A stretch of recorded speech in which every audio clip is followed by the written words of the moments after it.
it is his 5 hectares of garden, his deep knowledge of preservation, or his fermentation cave, the cuisine of Sang-Hoon Degeimbre, chef of 2 Michelin star restaurant Liernu Temps in Liernu, continues to reflect the spirit of the times.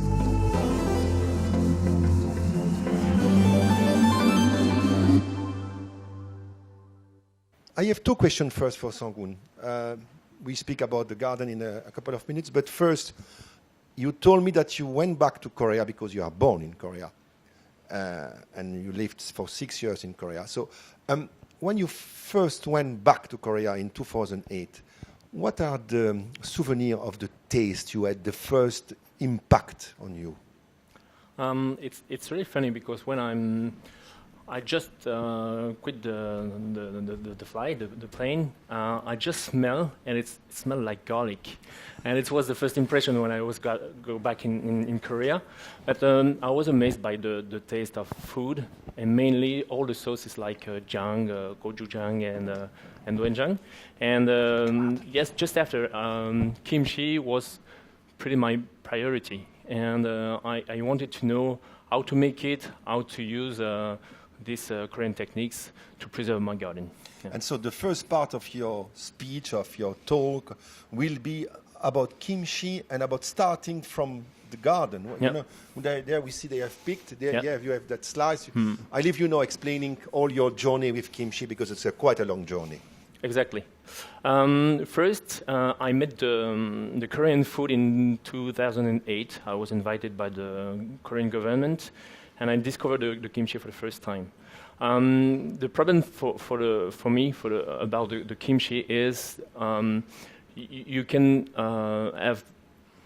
predicate how it can spend after when you started to ferment, and that's why in 2009 in Flemish Primitive I take a new model of fermentation in a vacuum bag to avoid different bacteria, except the acidic bacteria.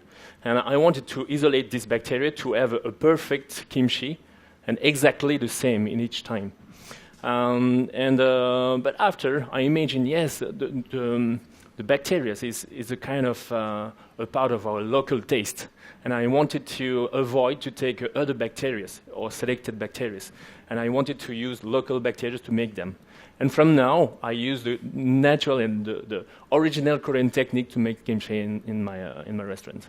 Yes, I wanted to pass to a certain techniques, control all the stuff, and after I want to know how to make it totally tasty and totally local. Yeah, but could you compare with nature wine when they use the natural ferments of the Exactly. So you use the ferment on the cabbage in your garden. Exact. Okay. Because I think it's a kind of circle.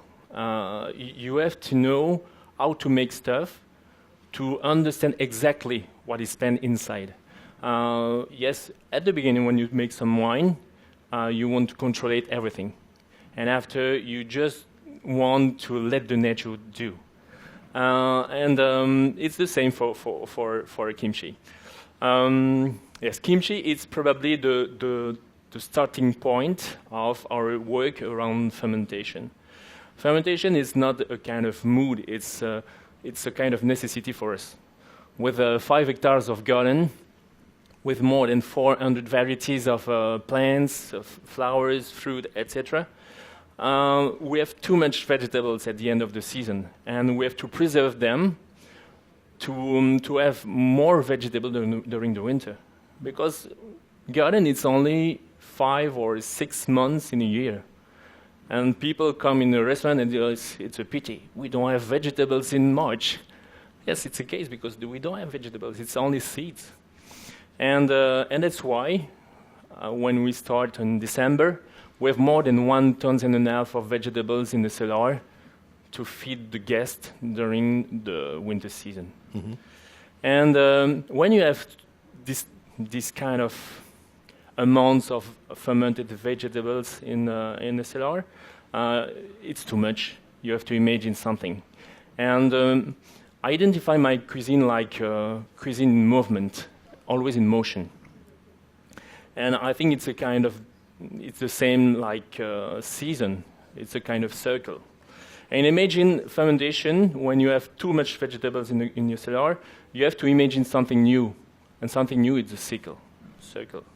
And I want to explain, because I use vegetables, I start from the raw materials like Chinese cabbage from the garden.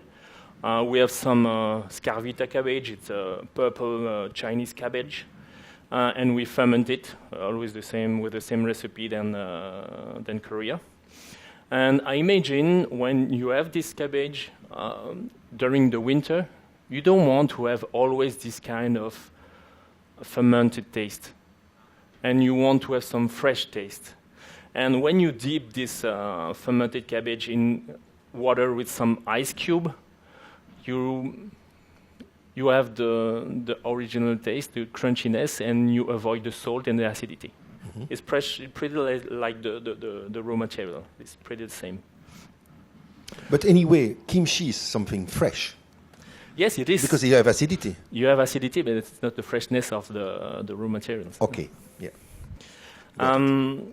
Yes, after I have this cabbage, this kimchi, but we have a lot of juice. This juice, I use it to make a kind of sauce with some butter. And when I have too much kimchi or some trashes like this, I dehydrate the kimchi, and I have this kind of powder. And it's the perfect balance between the acidity and the saltiness. And when you use like this, you can season some stuff. Simply some fish or meat or vegetables. It's really perfect in terms of balance. For this, some powder of this kimchi. It's like a kind of ox stock or something like. So you say sometimes oxo, so without any advertising, oxo from the garden, no? Yes, it is. Exactly, because it's a lot of umami, a lot of taste. This is garlic. The young garlic. You know, when you plant garlic, you have the bulb, and just another part. Nobody take care of this, but we plant it, and we have another kind of garlic. It's really fresh, more sweet. I crunch it, and when you ferment, it's not fermentation. Black is not fermentation for me. It's more like a Maillard reaction and some enzymatic action. I put some garlic on it, and it tastes a little bit like mushroom, a little bit of licorice. I put some powder of, I don't know the name in English, it's a plant coming from the garden, it's monarde. Yeah, monarda. Yeah, monarda, it is, the Latin name is of. monarda. It's a flower. Yes.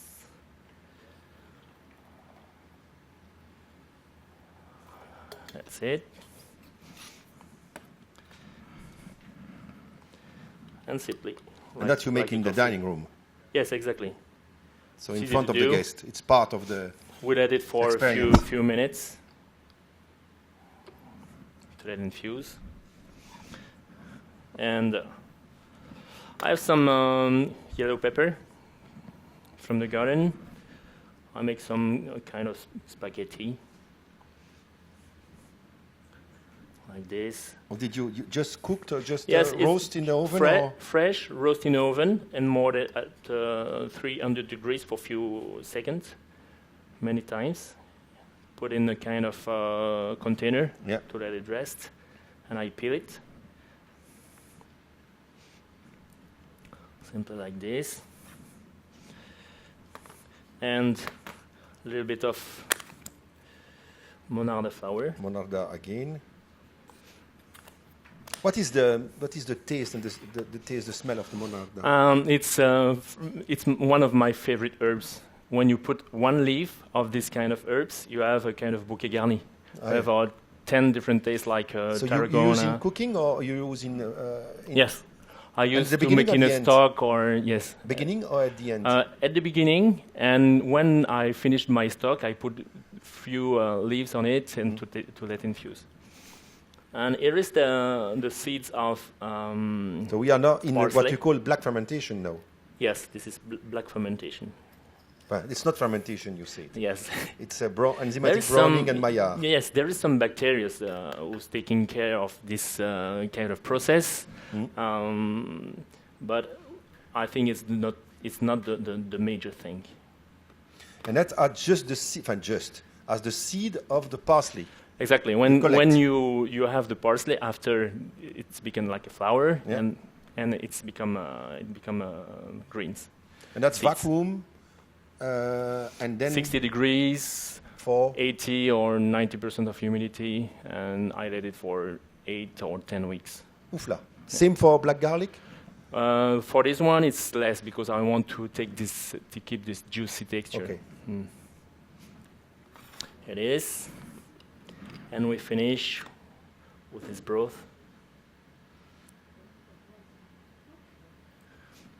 Because we have all the flavor of the fresh yellow pepper, and all this kind of small taste will give this punch. It's really, really interesting. So in the meantime, sometimes when they are moving the image here, we are walking on your SCOBY.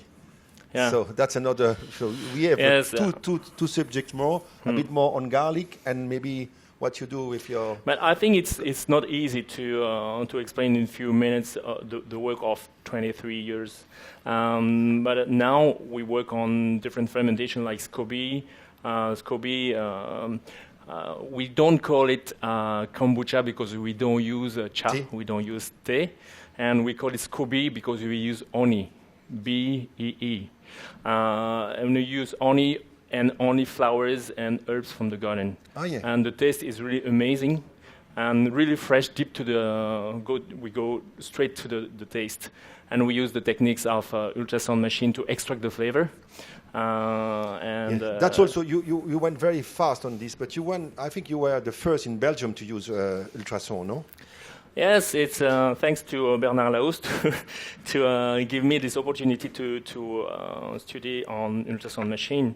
And from more than 10 years now, we use this machine to extract the flavor, to enhance the flavor of certain thing, and to start the fermentation a little bit faster than normal. So you are using ancestral techniques and high-end techniques together.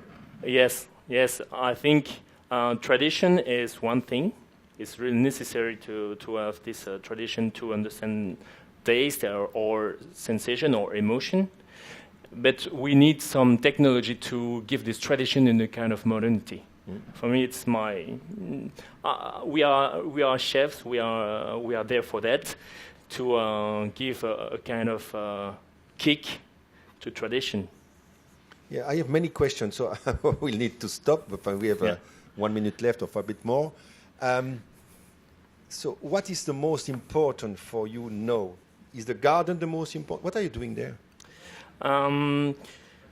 Here it's Scarvita, fermented, and the other one just put in water ice water, yeah. Yes, to have the crunchiness texture. And I put some sudashi. I have a producer just close to my restaurant who makes some citrus. Really fantastic, really fantastic. And I make these black techniques to preserve them. We have 1 minute more. So what brings the black techniques? Well, you call that, I think it's a good idea to call that black techniques. What brings black techniques in the taste and in the taste of your cuisine?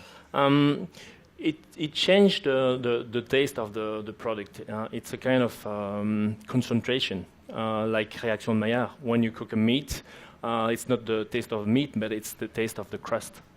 And for me, it brings a kind of concentration. And I finish with some pinch of coriander and some sudashi. And normally I use the juice of kimchi with some butter to finish the plates. So we have 15 seconds. What I would like to highlight is that you start from the garden and you explore all the possibilities of the product in a sort of circular economy, your own circular economy. It's a circle like a season. Thank you. Thank you.